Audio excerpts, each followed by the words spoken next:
I was standing at this kitchen sink, scraping the last bit of salad dressing into a Tupperware, when Mom said it calm as you like she was reading off the weather.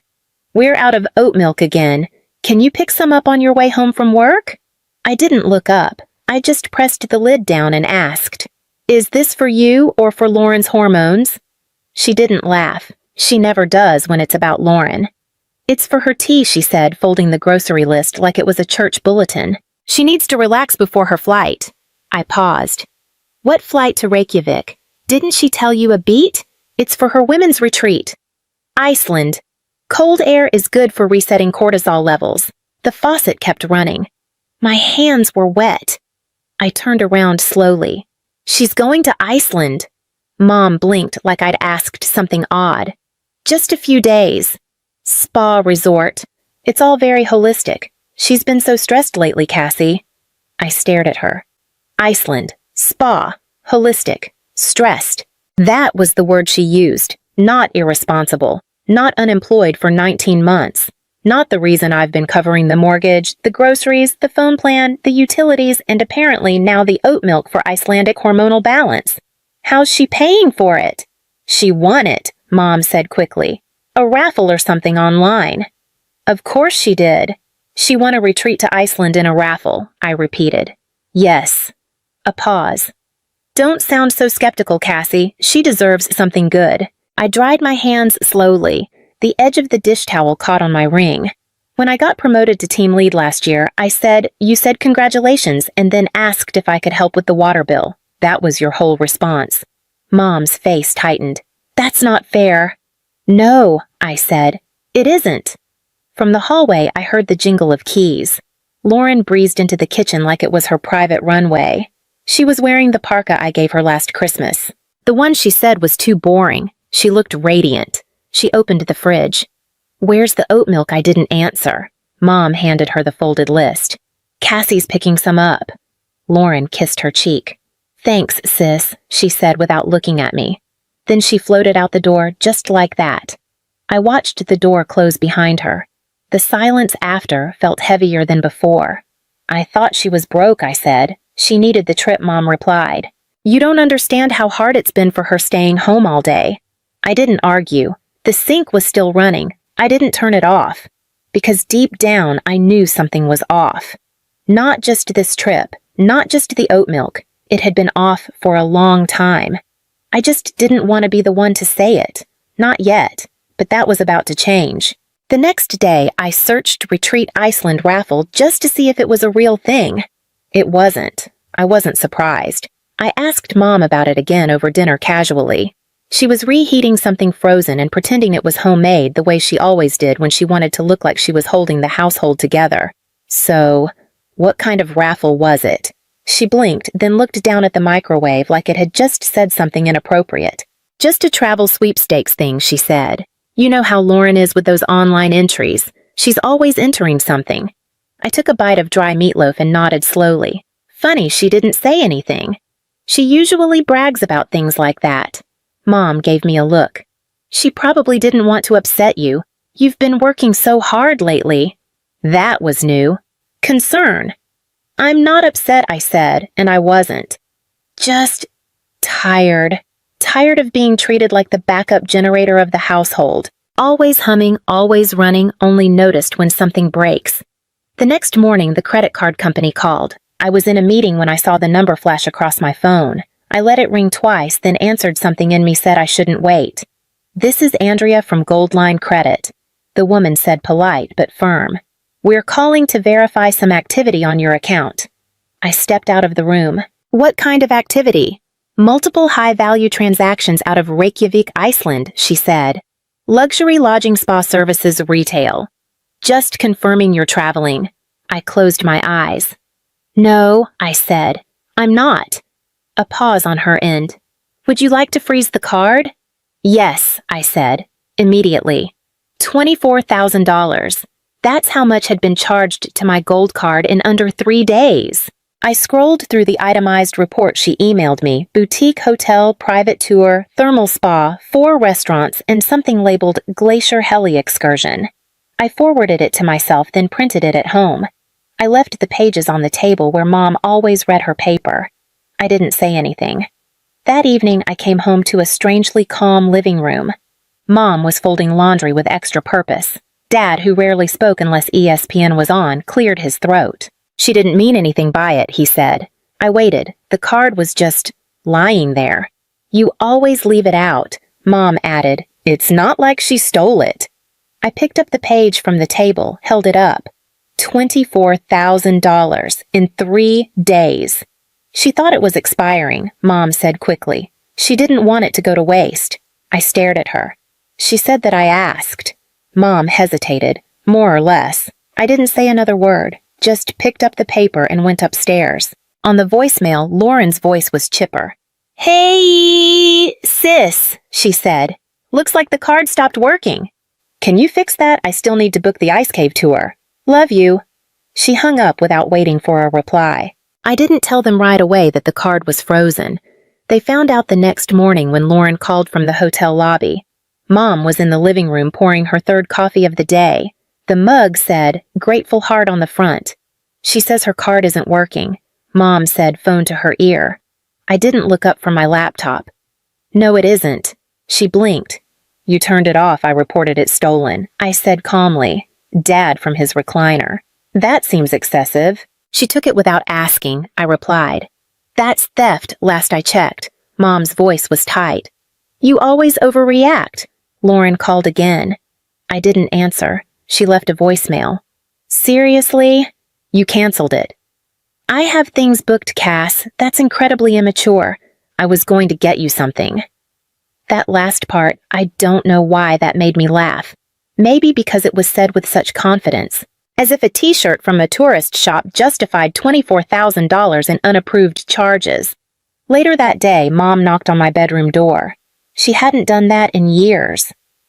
We need to talk, she said. I shut the laptop. She stepped in and sat down like she still had authority in the room. She's stranded. She's in a 5-star hotel. She has no food money. She ordered truffle risotto last night. It's on the invoice. She's your sister. That again. That ever-reliable script. Family. Obligation. The eldest daughter as contingency plan. I sat up straighter. Do you remember when I was in college and got that stomach ulcer from working 3 part-time jobs? Mom looked uncomfortable. You're bringing that up now. I called you crying, I said.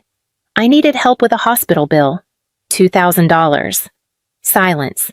You told me Lauren needed braces more. She pressed her hands together. That was a different time. It was always a different time. She looked older in that moment, not just tired, but exposed. Like the lines around her eyes weren't just from age, but from holding a mask too long. Then she did something I didn't expect. She reached over and put her hand on mine. I know we didn't always treat you fairly, she said. But right now, she really needs you. I didn't pull away, but I didn't nod either. I thought of the voicemail, the receipt, the way Lauren said, fix it, like I was tech support, not her sister. I thought about the day I turned 16 and they gave her a car and me a savings bond. I thought about the time she borrowed my rent money to start a business and then bought concert tickets. And I thought about the house, the deed in the drawer, the one Dad signed over to me 5 years ago when he couldn't cover the back taxes. The deal was simple. I pay, I own it. I thought about all of that and then I smiled. Okay, I said.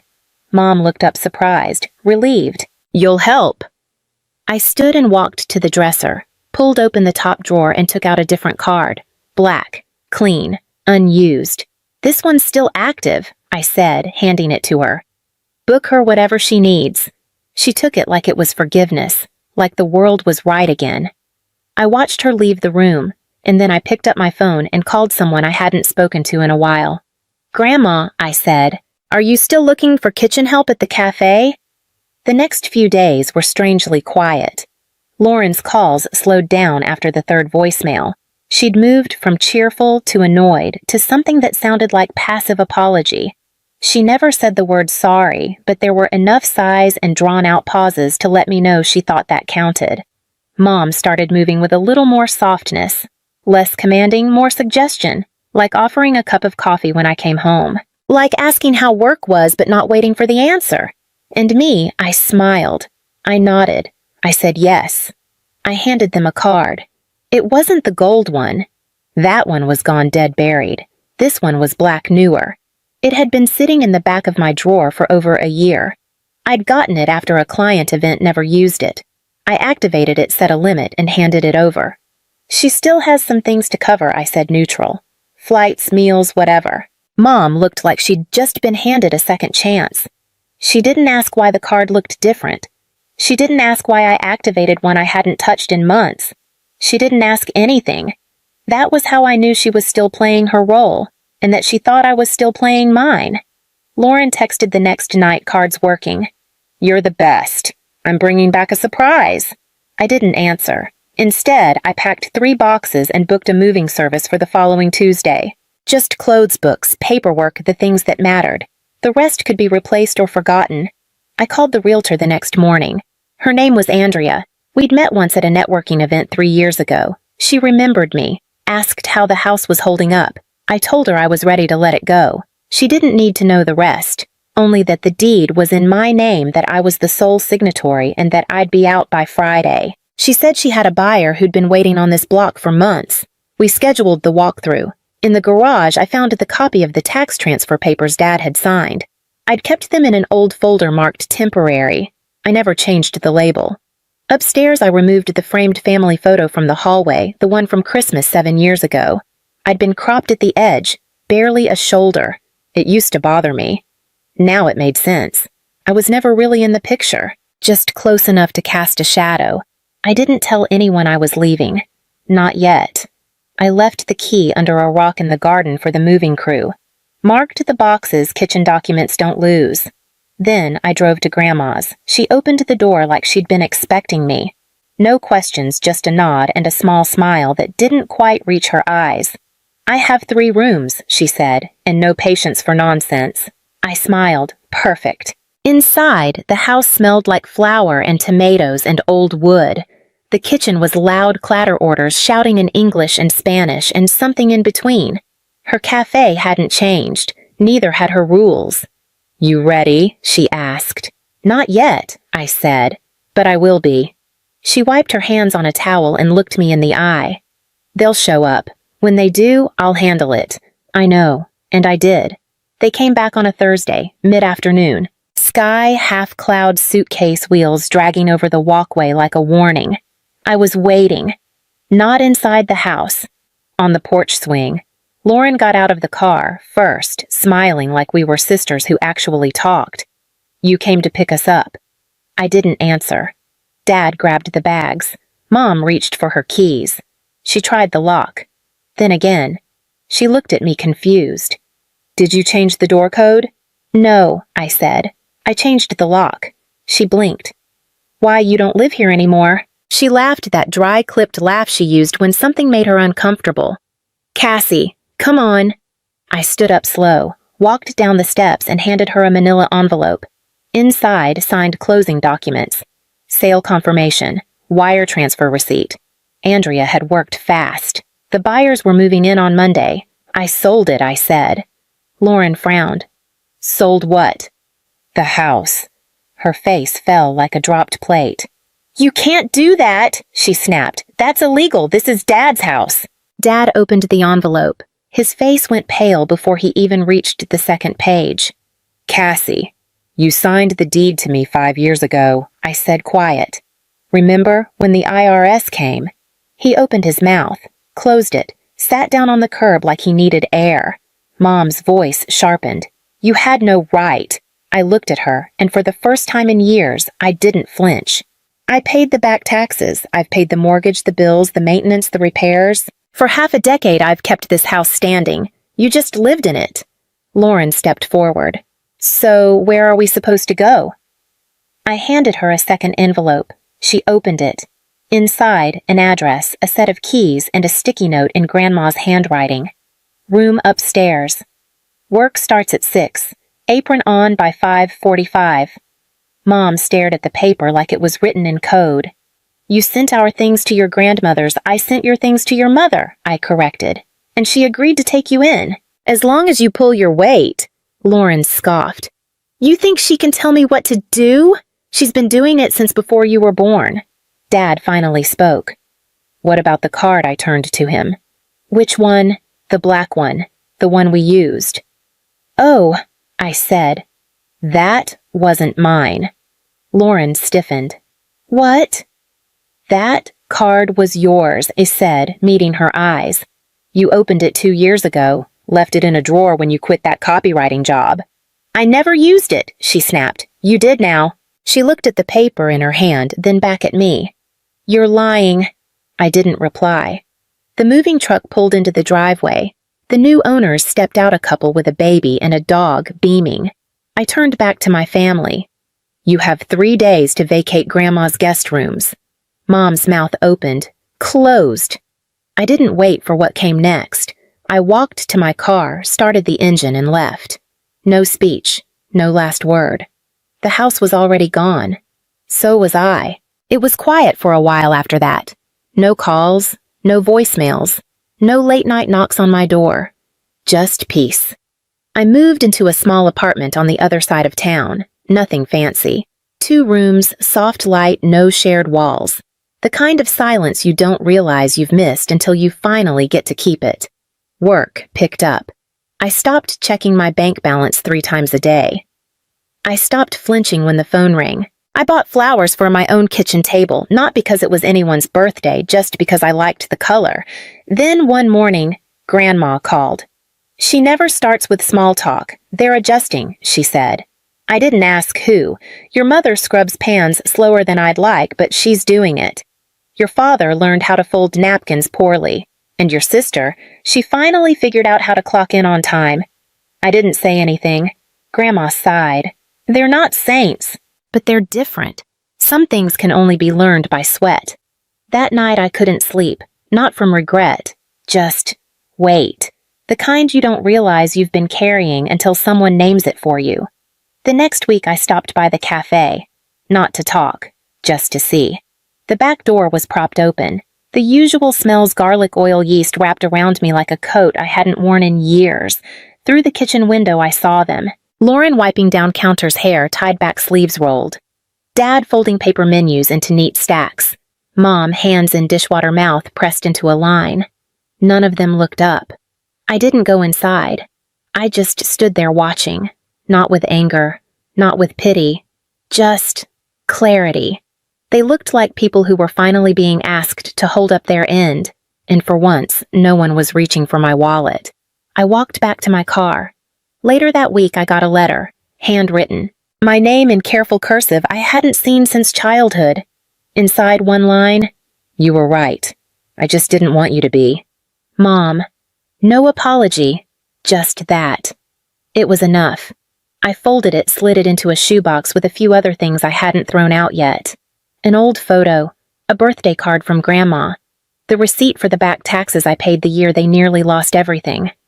I didn't cry. I didn't smile. I just closed the lid. Months passed. Seasons changed. Sometimes I'd hear about them secondhand through Grandma or a friend from church. Lauren got a second job. Dad fixed the cafe's leaky pipes. Mom started baking again. None of it made me feel anything big, just something small. Like, maybe... The ground had settled. One Sunday, I walked by the old house. New paint, new flowers, a tricycle in the driveway. I didn't stop, didn't slow down, because this wasn't a story about getting back what I lost. It was about leaving before I lost myself, and making sure no one ever erased me again. See.